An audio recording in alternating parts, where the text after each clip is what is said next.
Hello दोस्तों, स्वागत है आपका एग्जाम अफेयर्स में। जैसा कि आप जानते हैं कि हम डेली करंट अफेयर्स को डिस्कस करते हैं, जिसको मैंने थीम दिया है daily current affairs in depth. तो आज 20 फरवरी है 2021। तो देख लेते हैं आज के करंट अफेयर्स, जो कि हमारी आगामी परीक्षाओं के लिए काफ़ी ज़्यादा महत्वपूर्ण है। और हाँ, आज से ये करंट अफेयर्स आपको हिंदी और इंग्लिश दोनों भाषाओं में मिलेंगे, ठीक है। जिसका पीडीएफ मैं अपने टेलीग्राम चैनल पे डाल दूंगा, जिसका लिंक मैं आपको पिन बॉक्स में दे दूंगा या डिस्क्रिप्शन बॉक्स में दे दूंगा, जहां से आप इसे ज्वाइन करके वहां से ये पीडीएफ डाउनलोड कर सकते हैं। चलते हैं आज के अपने पहले टॉपिक पर, और हमारा पहला टॉपिक है कॉमनवेल्थ ऑफ नेशन के बारे में। ध्यान से सुनिएगा, वेरी वेरी इंपॉर्टेंट है। क्या ये देखो, जब हुआ क्या था 1945 के बाद, जब सेकेंड वर्ल्ड वॉर खत्म हो गया, तो सेकेंड वर्ल्ड वॉर के खत्म होने के बाद ब्रिटेन की पावर धीरे धीरे कमजोर होने लगी। तो जब ब्रिटेन की पावर कमजोर होने लगी, तो ब्रिटेन ने अपनी लेगेसी को बचाने के लिए क्या किया, 1949 में एक संगठन की स्थापना की। और इस संगठन को हम किस नाम से, तो कॉमनवेल्थ ऑफ नेशन के नाम से जानते हैं, या फिर राष्ट्रमंडल देशों के नाम से जानते हैं। इस संगठन की स्थापना 28 अप्रैल 1949 को की गई, और इसमें मुख्य रूप से 54 देश शामिल हैं। और इसमें वो देश शामिल हैं जो कभी ना कभी ब्रिटेन के गुलाम रहे थे या ब्रिटेन के कॉलोनी रहे थे। लेकिन ऐसा नहीं है कि सारे के सारे वही देश शामिल हैं। कुछ देश ऐसे भी हैं जो कभी भी ब्रिटेन की कॉलोनी नहीं रहे, लेकिन फिर भी उन्होंने कॉमनवेल्थ की सदस्यता को ग्रहण किया। तो ये आपको याद रखना है कॉमनवेल्थ के बारे में, जिसमें वर्तमान में 54 सदस्य हैं, और ये राजनीतिक संघ है एक। और इसका मुख्यालय हमें कहां देखने को मिलेगा, तो इसका मुख्यालय हमें देखने को मिलेगा मार्लबरो हाउस, लंदन के अंदर, जो कि यूनाइटेड किंगडम में है। और इसकी अध्यक्ष वर्तमान में कौन है, तो आपको याद है क्वीन एलिजाबेथ सेकेंड, ये भी आपको याद रखना है। और इसके चेयरमैन है वहां के प्रधानमंत्री बोरिस जॉनसन। तो ये भी आपको याद रख लेना है इसके बारे में। ये यहाँ पर फ्लैग है इसका, देख सकते हैं आप। और ये यहाँ पर वो कंट्रीज हैं जो इसमें शामिल हैं। इसमें हमारा इंडिया भी शामिल है, ये अभी आपको याद रख लेना है। इंडिया भी शामिल है, अमेरिका भी शामिल है। ये काफी बड़ी बात है कि इसमें सारे ऑलमोस्ट कंट्रीज बड़े बड़े शामिल हैं। ये आपकी दिमाग में बात रहनी चाहिए। चलते हैं अपने अगले टॉपिक पर, और हमारा अगला टॉपिक है वो है खबरों में जिलिंग ललोटा ग्वाली। क्या है ये जिलिंग ललोटा ग्वाली, क्या है ये आपको समझना है। ध्यान से सुनिएगा। देखो, हाल में ही उड़ीसा सरकार के द्वारा लौह खनन के लिए 2 नई खदानों से अनुमति दे दी गई है। और ऐसा बताते हैं कि इन लौह खदानों की जो क्षमता है वो 15 लाख टन से भी ज्यादा है। तो इनकी अनुमति दे दी गई है, जिनका नाम है जिलिंग ललोटा और ग्वाली। तो ये आपको याद रखना है। क्वेश्चन पूछा जा सकता है कि खबरों में रहे जिलिंग ललोटा और ग्वाली क्या है, तो आपको याद रखना है ये लौह खदानें हैं। चलते हैं अपने अगले क्वेश्चन पर, और हमारा अगला टॉपिक है वो है मावेरिक मसीहा। क्या है ये मावेरिक मसीहा? एक पुस्तक है। तो आपको याद रखना है ये आंध्र प्रदेश के पूर्व मुख्यमंत्री एनटी रामाराव के जीवन पर आधारित एक पुस्तक है, जिसके लेखक हैं पत्रकार श्री रमेश कंडूला जी।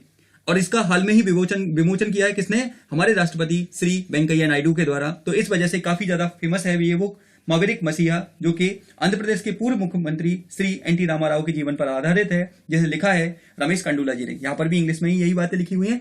चलते हैं अगले टॉपिक पर, और हमारा अगला टॉपिक है खजुराहो नृत्य समारोह। वेरी वेरी इंपॉर्टेंट, ध्यान से सुनिएगा, इसको एक एक बात में बताऊंगा।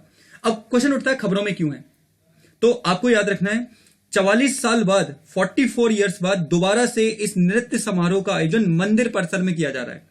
यानी कि पहले आयोजन तो होता था, लेकिन मंदिर में नहीं होता था, कहीं और आयोजन किया जाता था, लेकिन इस साल इसका आयोजन मंदिर परिसर में किया जा रहा है। तो ये आपको याद रखना है खजुराहो नृत्य समारोह के बारे में।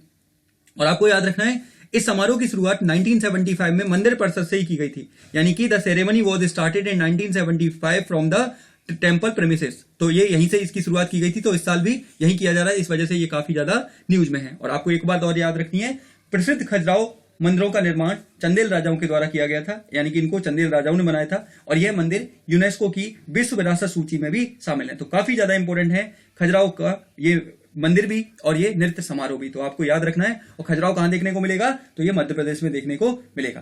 देखते हैं आगे, यहाँ पे मैंने लगाया हुआ है, देखो यहाँ पे, for the first time the 44 years Khajuraho dance festival to be held in temple premises. तो काफी ज्यादा इंपॉर्टेंट है। यहाँ पे ये देख सकते हैं, ये सुंदर सुंदर फोटोज यहाँ पे मंदिर की हैं ये सारी। ये मैंने ये थीम लगाई हुई है यहाँ पे, देखो ये कब से कब तक होगा, तो ये आयोजित किया जाएगा 20 से 26 फरवरी के बीच। चलते हैं अपने अगले टॉपिक पर, और अगला टॉपिक है हमारा वर्ल्ड ट्री। क्या? World tree 2020, very very important, ठीक है। वर्ल्ड ट्री सिटी 2020, यानी कि हाल में ही एक शहर को, भारत के एक शहर को पेड़ों का शहर का दर्जा दिया है। अब ये कौन सा शहर है जानते हैं। हाल ही में अवार्ड फाउंडेशन व United Nation food agriculture organisation ने यह अवार्ड प्रदान किया है किसको, तो आपको याद रखना है ये अवार्ड हैदराबाद को मिला है। इस साल ये अवार्ड हैदराबाद को दिया गया है, यानी कि हैदराबाद को ये अवार्ड मिला है।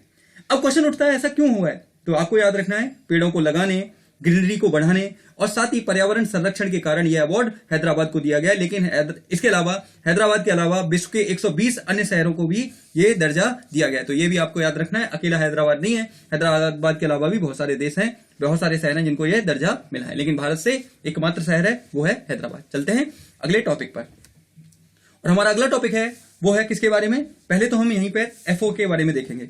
कुछ बातें हम एफओ के बारे में समझ लेते हैं। Food and agriculture organisation of United Nation, यहाँ पे देखिए एफओ, इसकी स्थापना 16 अक्टूबर 1945 को की गई थी। 75 साल कंप्लीट हो चुके हैं। और इसकी स्थापना कहां से की गई थी, क्यूबेक सिटी, तो कनाडा से की गई थी। टाइप है ये यूनाइटेड नेशन स्पेशलाइज्ड एजेंसी है, लीगल स्टेटस एक्टिव है, हेडक्वार्टर इसका रोम में देखने को मिलेगा, ठीक है, इटली के अंदर। और इसके अभी जो डायरेक्टर जनरल है वो है कुई डोंगी, ठीक है, कुई डोंगी है, जो कि कहां से संबंध रखते हैं, चाइना से रखते हैं। तो ये भी आपको याद रखना है। चलते हैं आगे और आगे जानने की कोशिश करते हैं। अपना अगला टॉपिक वो है हमारा किसके बारे में, तो देखते हैं Asia environment enforcement award 2020, very very important, Asia environment enforcement award 2020 किसको दिया गया है, तो संयुक्त राष्ट्र पर्यावरण कार्यक्रम ने हाल में ही ये award wild life crime control को प्रदान किया है। किसको, वाइल्ड लाइफ क्राइम कंट्रोल को यह अवार्ड प्रदान किया है। किसके द्वारा, तो आपको याद रखना है यूएनईपी के द्वारा, यूएनईपी के द्वारा यह अवार्ड दिया गया है। तो ये आपके दिमाग में बात रहनी चाहिए। थोड़ी सी इंफॉर्मेशन इसके बारे में देख लेते हैं, यूएनईपी के बारे में। यहाँ पे देखिए, यहाँ पे यूएनईपी लिखा हुआ है। फाउंडेशन उसकी हुई थी 5 जून 1975 को। और आपको याद रखना है 5 जून को ही विश्व पर्यावरण दिवस भी मनाया जाता है, वर्ल्ड एनवायरमेंटल डे मनाया जाता है। 40 ईयर्स इसके कंप्लीट हो चुके हैं, ठीक है। और ये है क्या, तो आपको याद रखना एक्टिव है। हेडक्वार्टर इसका देखने को मिलेगा नैरोबी, केन्या के अंदर। ये अभी आपको याद रखना है UNEP, United Nation environmental programme. चलते हैं आगे अगले टॉपिक पर। अगला टॉपिक है हमारा वो है अंतर्राष्ट्रीय मातृभाषा दिवस के बारे में। जानेंगे क्या है।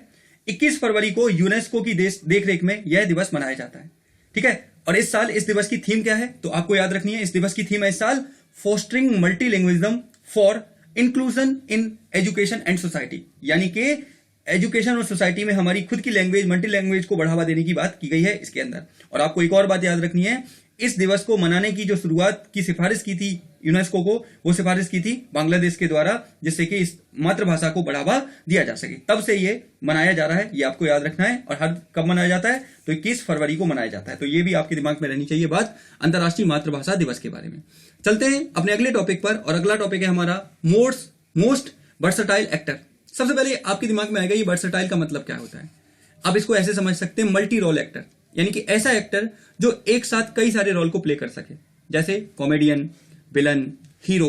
तो ऐसे रोल को प्ले करने वाले लोगों को वर्सटाइल कहा जाता है। तो हाल ही में इस श्रेणी में दादा साहेब फाल्के अवार्ड किसको दिया गया है, तो के मेनन साहब को दिया गया है, जो कि एक वर्सटाइल एक्टर हैं, जिन्होंने कई भाषाओं और कई प्रकार के रोल को प्ले करते हुए सिनेमा जगत में काफी महत्वपूर्ण भूमिका अदा किया है। यहाँ पर लिखा हुआ है Dada Saheb Phalke award goes to के मेनन, ठीक है। ये आपके दिमाग में बात रहनी चाहिए। आगे बात करते हैं गो इलेक्ट्रिक कैंपेन किसके द्वारा शुरू किया गया है। ये आपने देखा होगा कि भारत में पर्यावरण की समस्या बहुत तेजी से बढ़ी है और पर्यावरण संकट लगातार बढ़ता जा रहा है। तो ऐसे में भारत के शहरों को हरा भरा बनाने के लिए, पर्यावरण की संकट की समस्या के समाधान के लिए भारत सरकार अब इलेक्ट्रिक गाड़ियों को बहुत ज्यादा बढ़ावा दे रही है। आपने देखा होगा हाल ही में दिल्ली सरकार के द्वारा स्विच दिल्ली अभियान की शुरुआत की गई थी, जिसमें कि इलेक्ट्रिक व्हीकल को बढ़ावा दिया गया था। कई राज्य सरकारें इलेक्ट्रिक व्हीकल को खरीदने पर रोड टैक्स, टोल टैक्स, ये सारी चीजों को माफ कर रही है। तो कहने का मतलब यह है कि लगातार इलेक्ट्रिक व्हीकल्स को बढ़ावा दिया जा रहा है। तो हाल में ही गो इलेक्ट्रिक कैंपेन की शुरुआत हमारे ट्रांसपोर्ट मिनिस्टर श्री नितिन गडकरी के द्वारा की गई है, जिससे कि देश में इलेक्ट्रिक व्हीकल को बढ़ावा दिया जा सके और इलेक्ट्रिक व्हीकल को बढ़ावा देकर लाभ हो सके, एनवायरमेंट को भी, लोगों को भी, पैसे की भी बचत हो। तो इसलिए इसकी शुरुआत की गई है। चलते हैं अपने अगले टॉपिक पर। और अगला टॉपिक है हमारा अभ्यास प्रश्न, जिसका आंसर आप लोगों को किसमें देना होता है, कमेंट बॉक्स में देना होता है, जो कि आजकल आप नहीं दे रहे हैं। तो आप लोगों से रिक्वेस्ट है, जो क्वेश्चन मैं पूछ रहा हूं, अगर आपके लिए लगता है कि हाँ इसका आंसर देना चाहिए, तो आपको इसका आंसर देना चाहिए कमेंट बॉक्स के अंदर। तो क्वेश्चन है, खबरों में रही एनएस विश्वनाथन समिति का संबंध निम्न में से किससे है।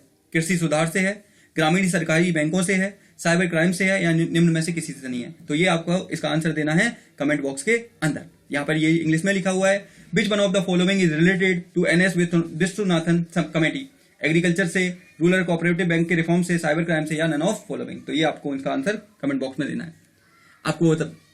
तो ये थे आज के हमारे करंट अफेयर्स, जिसको आज मैंने दोनों भाषाओं में कवर करने की कोशिश की है। अगर कुछ गलती रह जाती है तो उसको लिए माफ करिएगा, क्योंकि पहला दिन है तो थोड़ा सा हो सकता है कि कुछ हो, लेकिन अपने एंड पर पूरी कोशिश की गई है। अगर आपको ये सीरीज पसंद आ रही है, चैनल को क्या करना है आपको, तो आप जानते हैं क्या करना है आपको, आपको करना है लाइक, शेयर और सब्सक्राइब, जिससे कि ये पहल बढ़ती रहे, चैनल ग्रो करे और हम आपके लिए ऐसा ही काम करते रहें। तो मिलते हैं ऐसी ही किसी नई वीडियो में, तब तक के लिए आप सभी का धन्यवाद। God bless you all of you.